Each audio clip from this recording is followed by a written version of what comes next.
Magandang araw po sa inyong lahat. Narito na po ang pinaka-latest nating update sa magiging lagi ng panahon ngayong araw ng Friday, ika-31 ng Hulyo, 2026. Base nga po sa ating pinaka-latest satellite image, ang low pressure area natin monitor na papatawid ng ating bansa, especially dito sa may Luzon, ay tuluyan ng nalusaw. Samantala, ang kasunod nga po itong low pressure area na nasa labas ng ating Philippine Area of Responsibility sa may silangan po yan ng ating bansa ay huling namatan po sa rayong 1,530 km silangan po yan ng Visayas, kung saan nga po nagdadala nga po ito ng maulap na papurin at mga localized thunderstorm na siyang inasan nga po natin ngayong araw na siyang magdadala ng maulap na papurin at sinasamahan po yan ng mga katamtaman hanggang sa mga malakas na mga pagulan, especially dito sa may silangan ng bahagi ng Visayas and Mindanao. Kaya naman maging alerto pa rin po tayo sakaling kayo ay lalabas ng inyong tahanan, ugalin pa rin po magdala lamang ng panangga lamang sa mga biglaang push na mga pagulan tulad ng payong o kaya naman kaputi.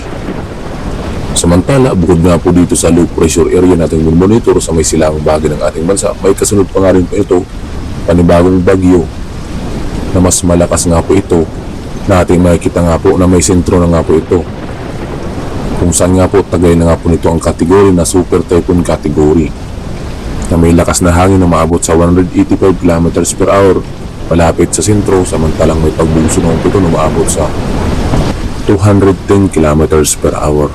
Habang kumikilos nga po ito pahilagang kanluran sa bilis na 10 km per hour. Sa kasalukuyan nga po, wala pa rin po itong direktang epekto ng super typhoon na ating monitor sa may silangang bahagi ng ating bansa. Ngunit sa mga susunod nga pong araw, inasan nga po natin na papalakasin nga po ito ang hangin habagat at nagmumula naman dito sa may Timog Mindanao, including kanlurang bahagi ng ating bansa na siyang inasan nga po natin na siyang makakaapekto sa ating bansa sa mga susunod pong mga araw. Maging alerto lang po tayo sa mga panibago naming ulat para na aming lalabas ukol nga po dito sa sama ng panahon na nabuo dito sa may silangang bahagi ng ating bansa. Base nga po sa ating pinaka-latest track animation outlook, makikita nga po natin dito ang pagkilos sa mga susunod na mga oras at araw, kung saan nga po inasan nga po natin na papalapit ito sa ating Philippine Area of Responsibility and super typhoon na ating monitor sa may silangang bahagi ng ating bansa, kung saan posible nga itong pumasok sa ating Philippine Area of Responsibility sa mga susunod na mga araw. At inaasahan nga po natin habang ito ay papalapit dito sa ating bansa or sa may Philippine Area of Responsibility, may kasunod pa nga rin po itong panibagong bagyo na mas malakas nga rin po ito at yung makikita nga po sa pinaka-latest animation na po natin. Kasabay nga po nito ang paglakas ng hanging habagat na siyang makakapekto naman dito sa may Timog Mindanao, including kanlurang bahagi ng Visayas, Mindanao, and southern portion ng Luzon sa mga susunod pong mga araw yan. Habang papakyat nga po ang super typhoon na ating monitor sa may silangang bahagi ng ating bansa, na ating makikita nga po habang malapit na nga po ito dito sa ating Philippine Area of Responsibility at papasok ng ating PAR, ay mas malalakas nga po ang epekto nitong hanging habagat na siyang ating nakikitaan nga po. Mas malakas ang epekto dito sa may kanlurang bahagi ng ating bansa, especially sa lugar ng Palawan, Oriental Mindoro, Occidental Mindoro, Marinduque, Romblon, Antique, Aklan, Capiz, Iloilo, Guimaras, Negros Occidental, Negros Oriental, Cebu, Bohol, Siquijor, including Masbate, Quezon, Camarines Norte, Camarines Sur, Albay, Catanduanes, Sorsogon, Masbate, including Biliran at Northern Samar. Dulit nga lang po yan ng hanging habagat na papalakasin nga po nitong panibagong bagyo dito sa may silangang bahagi ng ating bansa, na kung saan nga po sa kasalukuyan nga po super typhoon category na nga po ito na ating makikita nga po sa paglapit nga po dito sa may silangang bahagi ng ating bansa or Philippine Area of Responsibility. Makikita nga po natin ang sentro or mata na napakalakas nga po itong bagyo na ating monitor, na may kasunod pa nga rin po ito na malakas pa nga rin po na ating makikita nga po sa kasalukuyan. Pagpasok nga po ng buwan ng August, mayroon po tayong inaasahan na mga bagyo, 4 na tropical cyclone na posibleng mabuo at pumasok ng ating Philippine Area of Responsibility pagsapit po yan ng August.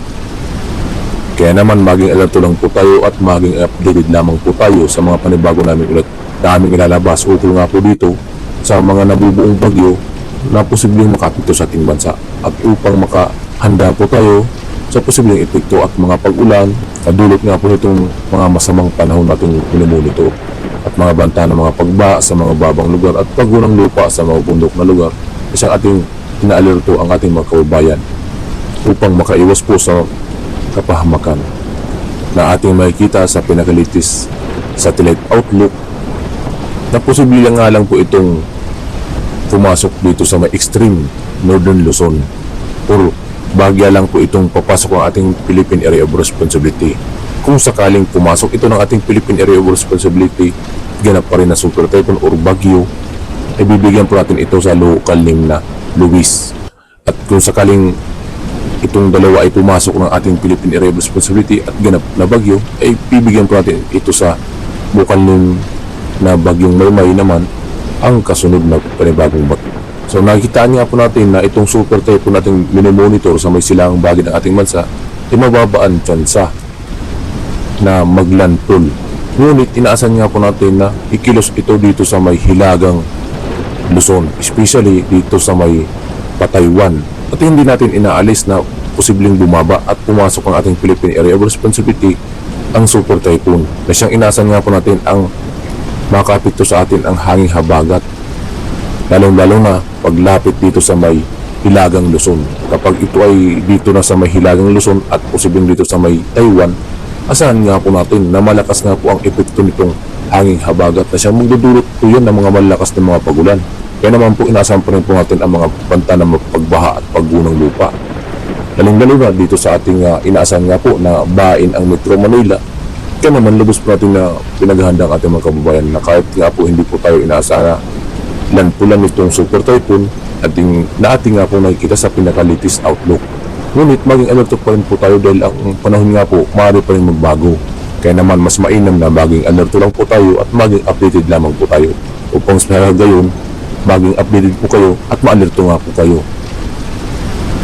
Para po maging updated po kayo sa mga panibago namin ulit po namin lalabas, paki-like and subscribe na rin po and don't forget to share para marami po tayong maabisuhan ng ating mga kababayan ukol nga po dito kasama ng panahon na nabuo dito sa may silangang bahagi ng ating bansa. Sa ngayon, wala po tayong direktang epekto sa kasalukuyan nitong super typhoon nating monitor.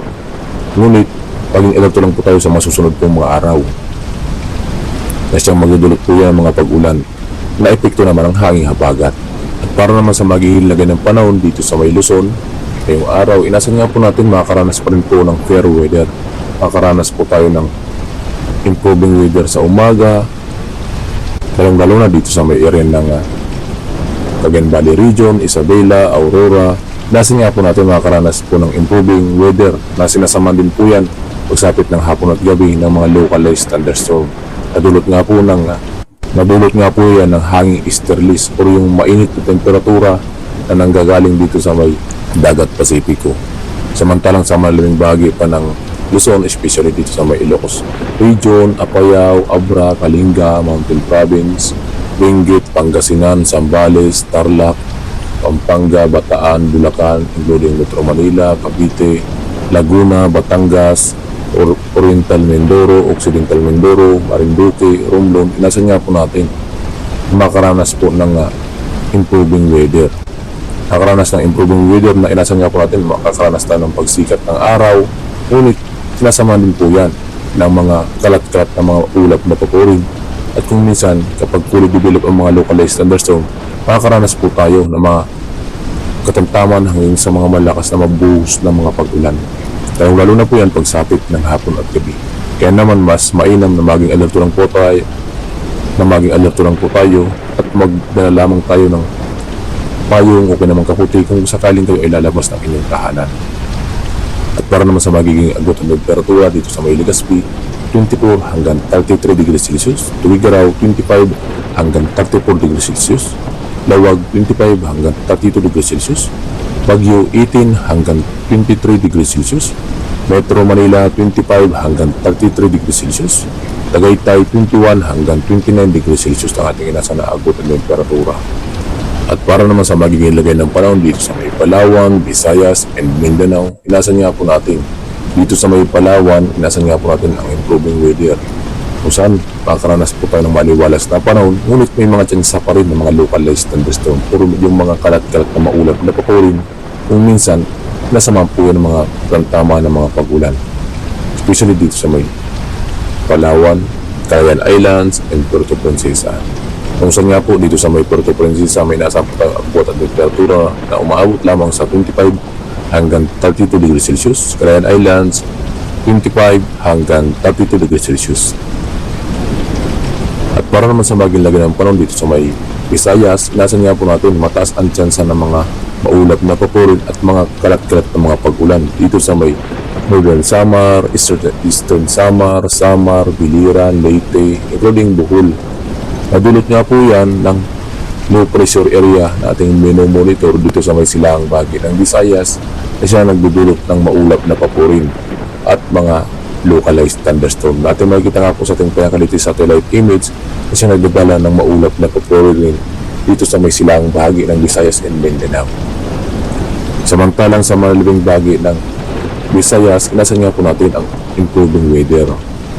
Sa lugar po ng Antique, Aklan, Capiz, Iloilo, Guimaras, Negros Occidental, Negros Oriental, Cebu, including Siquijor, inasan nga po natin ang improving weather, ngunit may chance pa rin na maulap na papurin at mga pagkulog at pagkidlat, lalong-lalo na pagsapit ng hapon at gabi.